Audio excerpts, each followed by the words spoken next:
Picture this. Saturday afternoon, the leader of the free world, Donald McGenius over there, allegedly, is at his golf club in Florida watching a PGA Tour event, eating presumably a Big Mac / Filet-O-Fish / McChicken sandwich, all mashed into one, and suddenly, urgently, without warning, off the schedule, the President of the United States announces that he must depart. Where to? An international emergency? A foreign summit? Some grave national security event? No. It was the dentist. Across town.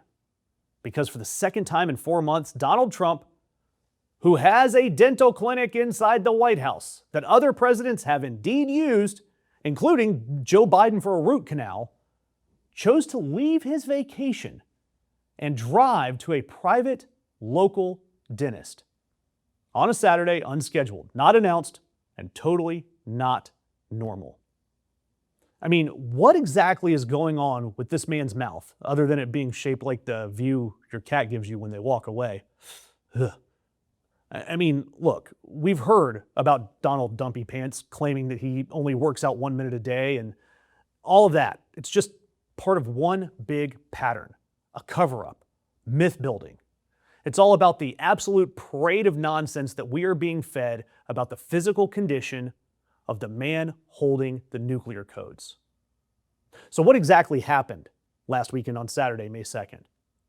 The official press pool reports, and this is from the actual press report here, the actual White House press pool note, Trump unexpectedly departed his golf course to attend an unscheduled appointment with a local dentist.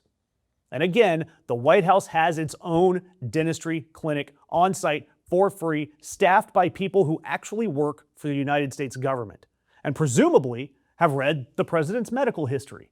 Presumably, they are really, really qualified. Trump skipped them, drove across town, almost like he's hiding something. You know, it's kind of like when a group of dudes who are totally not going to go to the local gentleman's club tells their wives that they're just going bowling. And like I mentioned, this was the second time in 2026. Same story in January, drove to a private Florida dentist, bypassing any of the White House dentists or the clinic there. No press release about a fry getting wedged behind his molars. Instead, all you see is this vaguely scheduled appointment that was not scheduled. When they're lying about the small things, it's generally a sign that they are lying about the big things too. And look, I'm not here to speculate about Trump's dentures or gum disease. I'm not even speculating about his bruised hand, the increasingly necrotic-looking purple bruise on both of his hands that they keep telling us is from shaking too many hands, lefty and righty.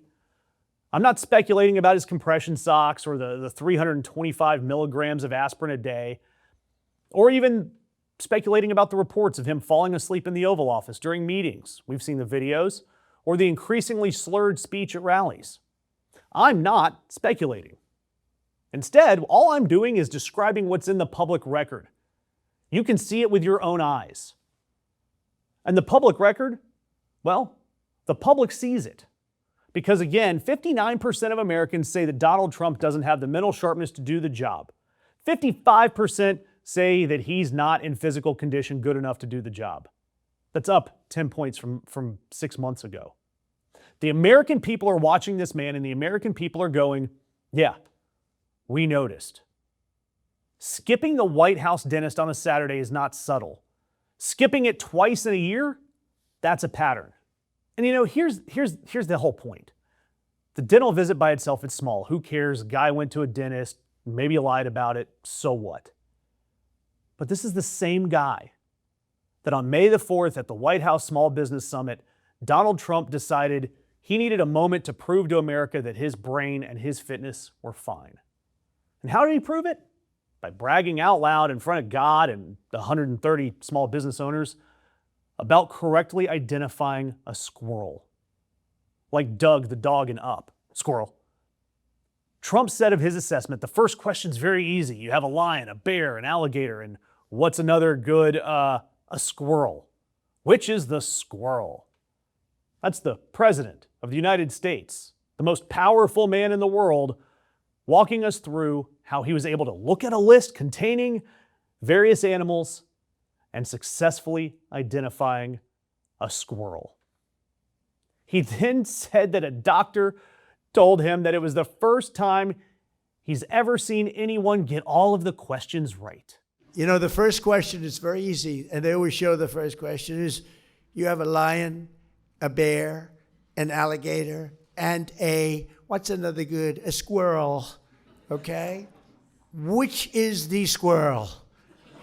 So they show that question, and then the first 4 or 5 questions they get a little more difficult. By the time you get to the middle, they're tough. One doctor said, it's the first time I've ever seen anyone get all questions right. That's a doctor who does this stuff for a living, and I did it 3 times. So I don't know. I think I'm done with those days. I'm tired of taking that test. Donald Trump, sir, no doctor has ever said that to you, at least with a straight face. And we've mentioned before that the test he's bragging about, it's the MOCA, the cognitive assessment, the Montreal cognitive assessment. It was created by an actual neurologist to test if someone has normal cognitive performance. It's not an IQ test. It's a screening tool used in 200 countries to detect if someone has Alzheimer's and dementia. The average score is 26 out of 30.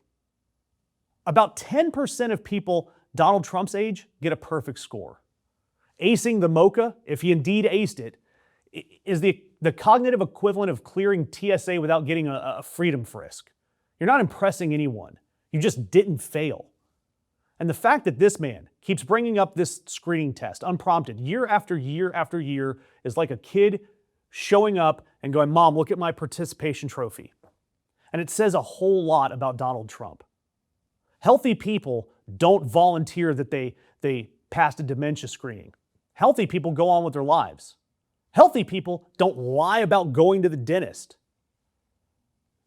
Look, Trump is so worried that you can see that he's in decline in real time that he's talking about squirrels unprompted and taking unscheduled visits to the dentist. The point is, for almost a year now, every piece of evidence about this man's health has been accidentally leaked into the public view, but had been hidden, denied, or deflected from the White House. The hand isn't bruised. He didn't fall asleep. The slurring is him getting passionate. The dental visit was scheduled. The compression socks were because he stands a lot. The aspirin, preventative. The naps, executive time. Each lie, taken alone, is small and stupid. But when you stack them up, when you connect the dots, what you have is an organized, deliberate, ongoing effort to hide from the American public that the most powerful office in the world is being held by a 79-year-old in evident decline. And these are the same people that spent 18 months telling you that Joe Biden was unfit. Every major MAGA voice was saying Biden was essentially a walking vegetable. Now, when their own guy is signing proclamations that you know he didn't read, blaming radical left lunatics for Rudy Giuliani's pneumonia, as if Democrats invented bacteria, walking out of the Oval Office and flying down to South Florida to play golf and then escaping to a private dentist, that's all fine. It's totally normal. Very sharp. The sharpest president we've ever had. Please don't look into this any further. The hypocrisy isn't the worst part. The worst part is that they think that you are stupid enough not to notice. The man's unwell. The American people, they can see it. The polls reflect it. And the cover-up of all of this, it's a load of crap. So do me a favor, hit the subscribe button. We do this every day. New content coming out 7 days a week.